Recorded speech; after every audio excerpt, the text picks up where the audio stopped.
If we want to raise over men and over women, if we want to build a future by minds rooted in clarity and power, then we must stop using ancient violence to control present day children. We must raise conscious beings with conscious methods.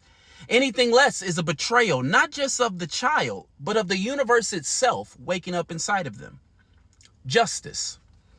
Justice is not a system. It's not a law. It's not even fairness. Justice is what happens when consciousness recognizes itself in another and refuses to look away. It is the natural consequence of universal consciousness becoming aware of itself, not just in one body, but in many.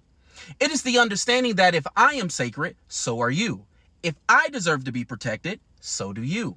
If my existence has meaning, so does yours. This is why justice predates law. Children know it before they can speak. That's not fair. It's not a lesson taught. It's a truth felt. Because justice is not invented, it is remembered. It is what universal consciousness knows before society forgets. The moment justice became a tool for systems instead of a principle to live by for ourselves, it lost its meaning. Laws were created, but they served the powerful. Courts were built, but they feared truth. Punishments were enforced, not to protect the innocent, but to maintain the illusion that the system still worked. This is why we watch murderers walk free. This is why our schools abuse children and no one is held accountable. This is why so many of us stop believing in justice, because what we see now is called justice, but we know that it's not. We can't prove it under the current system rules, but collectively, internally, we all know that what we see now is justice hijacked by fear, ego, and by control. What we see now is consciousness turned against itself.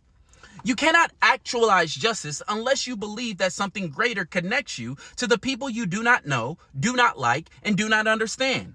That belief is not logic. It is not policy. It is faith.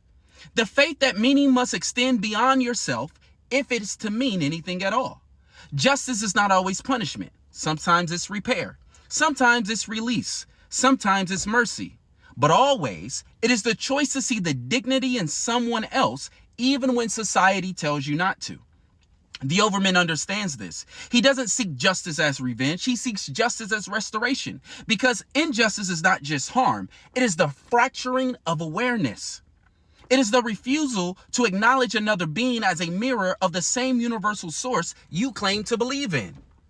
So yes, justice must be structural. It must live in courts and laws and budgets and politics, but it also must live inside you. Because you cannot build a just world until you have committed to seeing the infinite in those you rather ignore. If universal consciousness exists in all beings, then yes, it exists in the tyrant, the abuser, the narcissist, the liar.